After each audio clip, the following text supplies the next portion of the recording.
Hey guys, what are you doing today? Hope you're having a great day, a great weekend. Today I'm covering something I don't usually cover, and that's IRL screamers getting in trouble.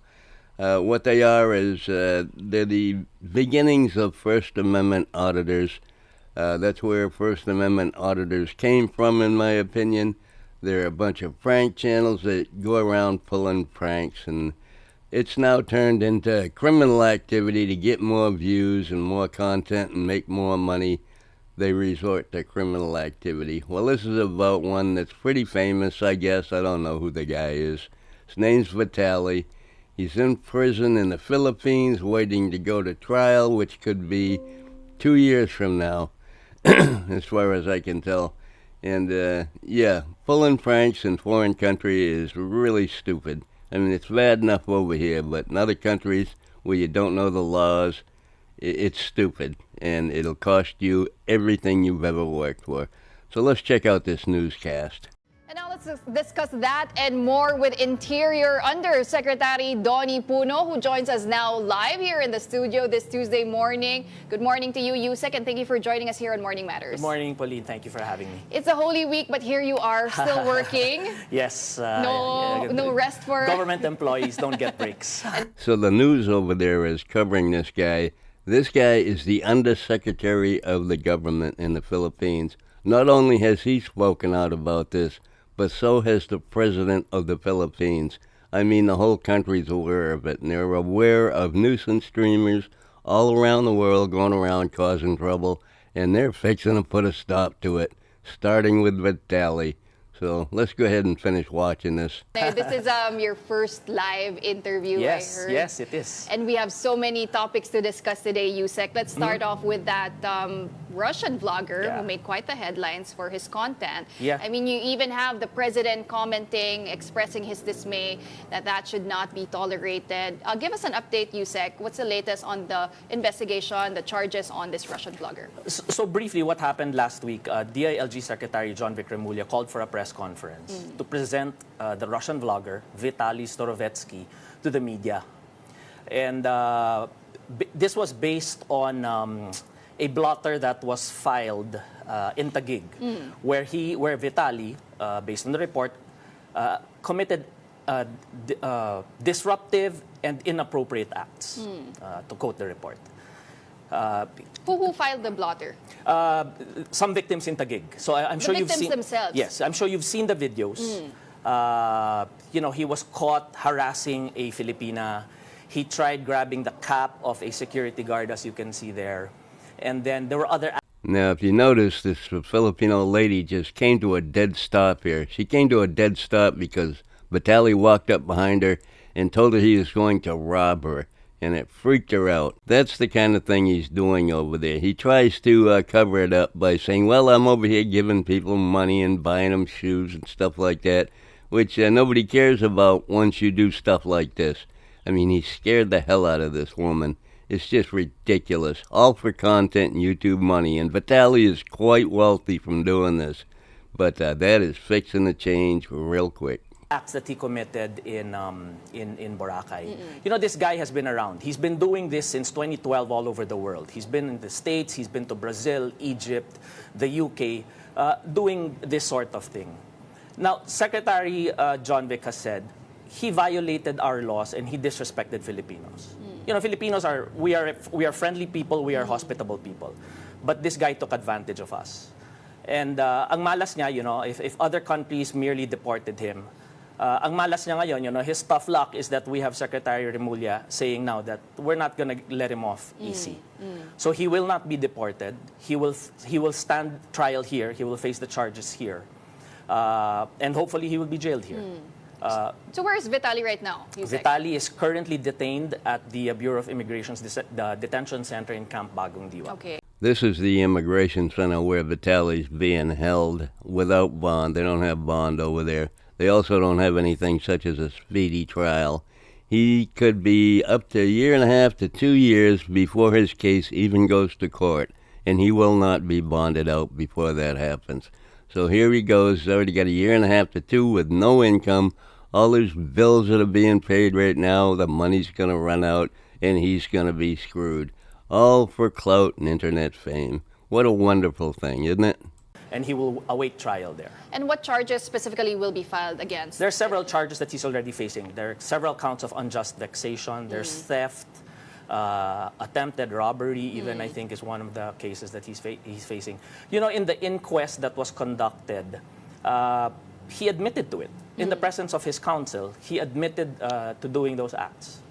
So, like I said, Secretary John Vic wants him to stand trial here, and he'll face the consequences here. But can he argue that it was all for content? I mean, for social media, yeah. He can argue it all he wants, right? But the bottom line is he violated laws. He committed acts against Filipino citizens, which is against our laws. So he can argue it all he wants. He can take it to court.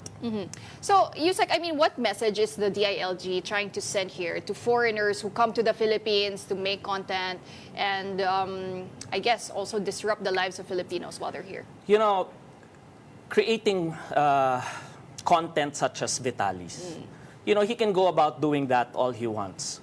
But, you know, it was in an editorial in Manila Times the other day, and they were saying, while arguments rage about regulating content and such, let's not forget that there are already existing laws that people need to follow. And he tried creating his content at the expense of the Filipinos, making them look like fools. That's what Secretary John Vic didn't like. So we'll await the trial, and we'll see what happens. You know what I found quite interesting also, Yusek, during this particular press conference that we were showing earlier, the demeanor also of Vitali, right? Yeah, he was rude. The whole time the secretary was talking to the media, he was in the back, he was saying things, he was mumbling aloud. Yeah. He was disruptive. His behavior is totally disruptive. So he wasn't apologetic? He was not apologetic at all. Okay. You know, good thing for him that the secretary was able to control his temper. Hindi siya pinatulan ni secretary. But really, he was even at the press conference, he was very in the presence of PNP personnel, in the presence of our secretary. He acted that way. So I guess the question right now, Yusek, is the DILG doing anything, or does the DILG plan to do anything to curb the misuse of these kinds of behavior on social media and you know, potentially harm Filipinos? You know, we've had several discussions over the past couple of weeks with PCO Secretary J. Ruiz and the DICT Secretary Henry Aguda. And this has to be an effort between the three departments. And I think we're headed in that direction. This is all in line with the President's order to go after fake news. You know, fake news, disinformation, misinformation, all of this content on social media that's wreaking havoc already online. There has to be a way to regulate this. PCO Secretary J. Ruiz said that he has met with representatives of the content of the platforms, of the various platforms, to get them to cooperate in terms of just monitoring what. I think the fact that they've contacted the platforms that host this kind of behavior and these kind of illegal activities is going to put a curve to this real quick. I'm hoping it does, because they're going to lose sponsorships. They're going to lose their people that fund their platforms. They're going to not want to put money into something like that. So I think we're going to see some major changes. I could be wrong. You never know. But I'm thinking that's what might happen. And that will, affect these guys that pretend they're First Amendment auditors and go out and harass people just to do exactly the same thing to generate revenue at everyone else's expense. Get them to cooperate in terms of just monitoring what kind of content is out there. But just to follow up also, Yusek, just to make sure that this is being done lawfully and with due process, he's Russian. What if the Russian government asks to, let Vitali face the charges instead in their jurisdiction? He broke our laws. Okay. He broke our laws. He broke Philippine laws here in our country. So he has to stand trial here. All right. Well, I did say we will be discussing a lot of topics today. Yes. So the part of that newscast about Vitali was over, but yeah, they're cracking down and they're coming down hard. So we can look forward to him being in jail for a couple of years over there, just waiting to go to trial. and then being found guilty and convicted because he confessed to his attorney on tape. He taped it, confessing to all the crimes that they're accusing us of committing, and they're tacking on new crimes every day that they're finding by going to his own social media. It's crazy that people do this, ruin their whole lives over a little bit of fame and clout.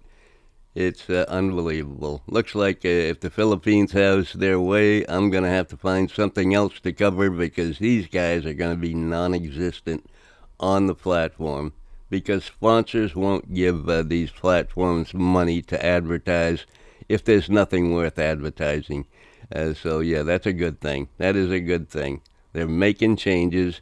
They are making changes. They're always saying they're here to change the government. Well, they're doing it. Congratulations, you've succeeded on shutting everyone up, including yourselves. Anyway, that's all I got for you today. Hope you enjoyed. Love you. Bye.